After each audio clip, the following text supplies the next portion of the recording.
हे बघू शकता मित्रांनो, सध्या आम्ही आहोत शासकीय आश्रमशाळा शेंडा या शाळेच्या परिसरामध्ये।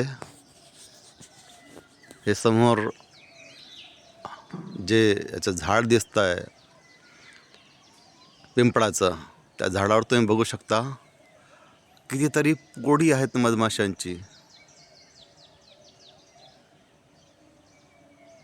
लोक बघायला त्यांना मिळत नाही आणि या ठिकाणी तुम्ही बघू शकता फार मोठं झाड आहे बघा, त्याचा घेर किती मोठा आहे, किती जुनं झाड असेल ते।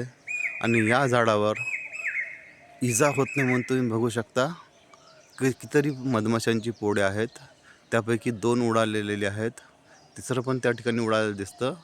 पण मोठी मोठी पोळ माझ्या काय तुम्हाला दिसू शकतात।